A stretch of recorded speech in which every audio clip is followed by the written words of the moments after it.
Hey everyone, Marty and Justin here. Yo. Justin, we're playing Bastion. Yeah, it looks absolutely gorgeous. Yeah. And why is that? We're playing on the PlayStation 4 entertainment system coming to a PlayStation 4 near you. So Bastion, in case you guys don't know, this came out in 2011 on Xbox Live Summer of Arcade. Debut game from Supergiant Games. Supergiant, who did Transistor, one of our Game of the Year nominees last year. They did. What a strong debut. Seriously, it's. Ooh, I just heard some music come out of your controller. Yeah, there, noises by the were way. coming out of the PS4 controller. We're playing this on PS4 because it probably, as you are seeing this, it's either out or it's about to come out. It comes out on Tuesday the 7th. And that means Bastion is going to win an award for maybe the most, like the game available on the most platforms. Yeah, seriously. Yeah, you can play it on iOS. Yeah. It's coming to Vita later this year. Obviously, it was out on 360.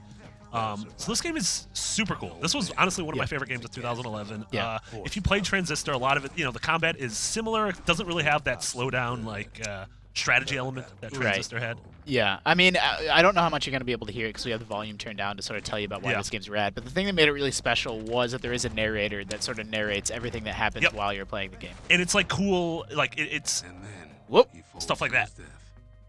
Nah, I'm just fooling. Nah, I'm just fooling. Like, I love that. Yeah. The narrator has so much personality. The way the story is delivered in Bastion is really interesting. The characters you come across, there's a heavy emphasis on music. Again, like a lot of the things that Supergiant ended up exploring more in Transistor as well. Yep, absolutely. They did smart things with, we're sort of at the beginning of the game, so we're not going to be able to get deep into it. Yeah. But smart things with sort of the weapon system and the loadouts that you could have with your character. Yeah, definitely. There was a ton of weapons in the game. You can only bring, I believe, 2 into combat at any given time. I think that's right. And then there's, you sort of have this, well, it's called the Bastion. It's this little like hub that you're repopulating. Hollow Bastion. The Hollow Bastion. Nope, that was from. No, that's something else. No, that Hollow Bastion's from Kingdom Hearts. I know, I'm making a joke. I know. I'm making a silly. Oh, you made a silly. Congrats, man. Thanks. First silly of 2014. Look at that. Press that PS4 menu button just so people know we're not joking about what platform we're playing it on. Was that it? It popped up on the screen. Oh. There you go. That's PS4. Whoop. Back confirm. We did it. Yeah, the game looks, it still looks super gorgeous. Obviously, it's one of those games that's, like, the visual style is going to kind of be timeless. Yeah, it's never not going to look good. I think that sort of narration gimmick's a little harsh. That narration system and the art style is really what sucked people in. Yeah, but then once they got into the game, they realized that it's actually a really sort of rock-solid twin-stick shooter. It had a lot of really smart ideas, good story. Yep. Yeah, interesting, really interesting world design. A couple interesting choices that gives you like wildly different endings. This really sad story about. I don't think I knew about the different endings. Yeah, totally. I hope I didn't make that up. That'd have been a bad thing. That'd have been the best lie of 2015. So far. Bullhead shield. Boom. Yeah. Look at Shielding. that animation. Yeah. I'm not gonna. I don't want to defend. Why do they want me to defend? Yeah, the game is it's super fun. The places you go are incredible. The writing is fantastic. It has these really tough challenge rooms that are really fun. And yeah, the narration, I mean, just writing spot on, the delivery spot on. Yeah, it does really come together in a way that's sort of special. Like, a lot of games, or a lot of lesser games, or less thoughtful games, would sort of have the gameplay be really separate from the story and would have sort of the setting and your power-ups. It would be these sort of separate, distinct systems. But in Bastion, it all ties together, and there's like a reason, there's like a story reason for collecting the things that you're doing and getting more powerful. And even I don't know if we're going to get to see it in this little short preview, but the Bastion itself, you sort of repair it. Yeah, and you get to choose like which kind of shops you want to bring up first. You're in trouble. No, I'm fine. You're good. Yeah, and that's just another example of, lots of games have systems where you're sort of repairing a town and getting a blacksmith like and getting stuff like this. Dark Cloud. But sort of the difference here is the way that it's sort of tied in together with the narrative and what the Bastion is and what it is that your character's sort of actually up to and what he's doing.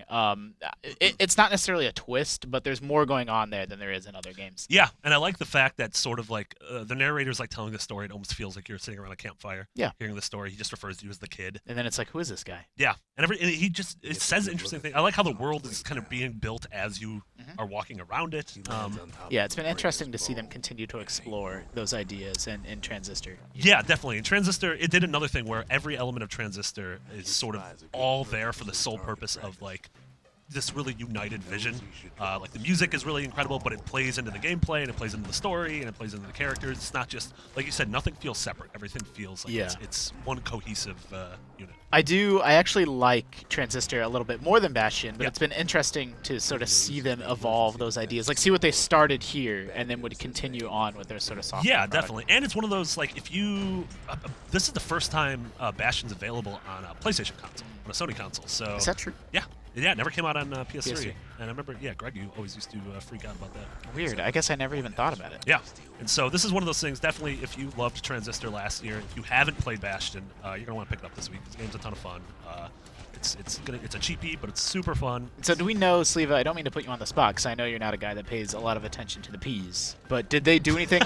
We're playing on PS4. Do you know if this is running at 1080p or anything like that? Does it looks? Should we count the Ps? Okay, let's pause, and then we'll count the number of Ps. Yeah. It's. But, I'm not a P man. Yeah, so I mean that part, I'm sure we can look it up at some fact sheet or something. I'm not positive about, but they did do stuff like I heard a sound effect coming out of the controller, and so there are at least some sort of PS4 options in there. The controller is it's got a green light coming out of it. it's green. That's a classic Bastion light.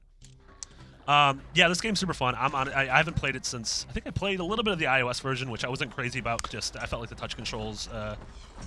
They did the best they could, but it wasn't my preferred way to play. Yeah, that's my feeling as well. It's the touch controls were actually better than I expected, but it's like, well, it's still better with the controller. Yeah, so totally. Yeah, which is just most things. That's spitting those things out. Yeah, it's like a little popcorn machine. Only instead of popcorn, it's death. Popcorn death. Yeah, this game's super fun, and honestly, playing it right now just for like 5 minutes makes me want to go back and replay it this week, even though I have 10,000 new games to play. Let's just stop. Let's just do this for the rest of the day. For the rest of our lives? No, for the rest of the day. Who needs to work? I gotta go home to my baby after this. No, Bastion before babies. That's what my tattoo says. That's gonna be your platform. That's gonna be run for Congress. Yeah. Oh, God, could you imagine any of us trying to run for Congress? I have thought about that before. Yeah. All the moments before and after a Let's Play and in Game Scoop. Yeah. The things that people. Like, no, never gonna work. All those recordings would resurface, and we would be in a tremendous amount of trouble. Yeah, someday. But yeah, this is just a quick look at Bastion on PS4, available April 7th or now. If you didn't play it, now's the perfect time. Pick it up. Play it. Don't be a dingus. Come to Vita later this year. The game's still awesome. One of my faves of 2011. You know what I'm a big fan of? I know we're trying to end the video. I gotta say one more point. I want to know what you're fan part of what I like about Bastion so much, I like when I hit things and numbers pop out. Yeah. Such a sucker for that. Yeah, sucker for numbers. If you ever get in a fight in real life, do you want numbers to pop up? Yes. Okay. Yeah. Cool. We can make that happen. Okay. Justin, thank you for joining me. Everyone, if Bastion seems cool to you, you should purchase it because it's a neat video game. It's Supergiant is a neat developer who makes neat video games. Thank you for joining us for everything else, Bastion and PlayStation 4 and Independence and big scary blue things in Congress. Justin, where can they find those things? They can find those things on IGN.com. We did it. None of us are crying.